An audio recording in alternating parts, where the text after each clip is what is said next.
حضرت علی رضی اللہ تعالیٰ عنہ کے فرمان، جب رب راضی ہونے لگتا ہے تو بندے کو اپنے عیبوں کا پتہ لگنا شروع ہو جاتا ہے، اور یہی اس کی رحمت کی پہلی نشانی ہے۔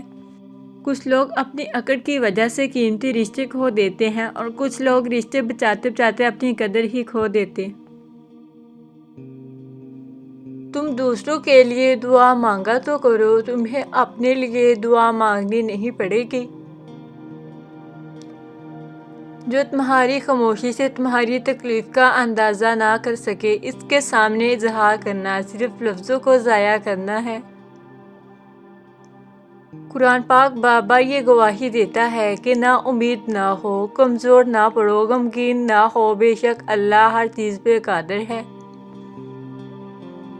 ایسے شخص کو مت گنوانا جس کے دل میں تمہارے لیے عزت، محبت، فکر اور چاہت ہو۔ روزے دار کی دعائیں مقدس سے جی جانے کا ہنر رکھتی ہیں، کیونکہ رمضان میں اللہ تعالیٰ کا عرش پہلے آسمان پر آ جاتا ہے۔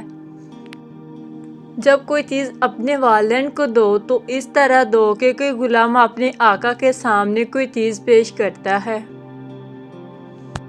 اگر ایمان صرف زبانی اقرار ہوتا تو پھر نماز، روزے اور حلال حرام کی نظر کرنے کی ضرورت نہیں تھی۔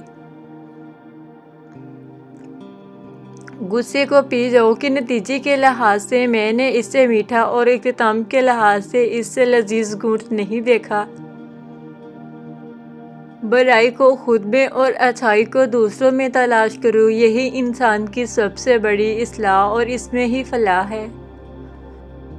کوئی تم سے بھلائی کی امید رکھے تو اس سے مایوس مت کرنا، کیونکہ لوگوں کی ضرورت کا تم سے وابستہ ہونا تم پر اللہ کی عنایت ہے۔ فائدے میں وہ شخص ہے جس نے دنیا کو آخرت کے عوض کو فروخت کر دیا۔ انسان کی ذہانت بھی ایک عجیب بیماری کے خوف سے کھانا تو چھوڑ سکتا ہے، لیکن دوزخ کے خوف سے گناہ نہیں۔ ہمسفر خوبصورت نہ بھی ہو مگر قدر کرنے والا ہونا چاہیے، کیونکہ گھر پیسے اور طاقت سے نہیں بلکہ محبت اور اتفاق سے بنتے ہیں۔ خوبصورت چہرہ بھی بوڑھا ہو جاتا ہے، پرکشش جسم بھی ایک دن ڈل جاتا ہے، لیکن ایک اچھا انسان ہمیشہ اچھا انسان ہی رہتا ہے۔ اللہ تمہارے دل سے کسی چیز کا خیال تب تک نہیں نکالتا جب تک تمہارے نصیب میں اس کے ملنے کی گنجائش ہوتی ہے۔ جو شخص تمہارے خون سے نہ ہو مگر پھر بھی تم کو عزت دے اور پیار دے تو بے شک وہ تمہارے لیے بہترین رشتہ ہے۔ اپنا سر اونچا رکھو کہ تم کسی سے نہیں ڈرتے، لیکن اپنی نگاہیں نیچے رکھو تاکہ پتہ چلے تم ایک باعزت گھرانے سے تعلق رکھتے ہو۔ تمام لوگوں کے معافی کے زیادہ لائق وہ شخص ہے جو سزا دینے پر قادر ہو، اور ان میں سب سے زیادہ عقل مند وہ ہے جو اپنے عیب دیکھے اور گناہوں سے باز آئے۔ خوبصورت چہرہ بھی بوڑھا ہو جاتا ہے، پرکشش جسم بھی ایک دن ڈل جاتا ہے، لیکن ایک اچھا انسان ہمیشہ اچھا انسان ہی رہتا ہے۔ اپنے نفس کی تربیت کرنے کے لیے یہی کافی ہے۔ جس چیز کو دوسرے پسند نہیں کرتے اس سے اجتناب کرو۔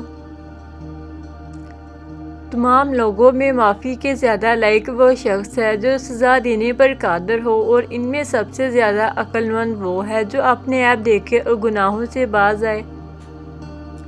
اپنے نفس کی تربیت کے لیے یہی کافی ہے۔ جس چیز کو دوسرے پسند نہیں کرتے اس سے اجتناب کرو۔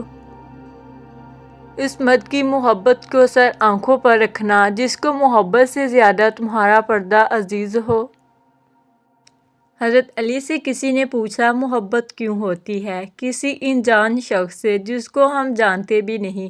کیوں وہ ہماری آنکھوں کو پیارا لگتا ہے؟ حضرت علی نے فرمایا، اللہ نے دنیا بنانے سے پہلے روحیں بنائیں، پھر ان روحوں کو اکٹھا کیا گیا۔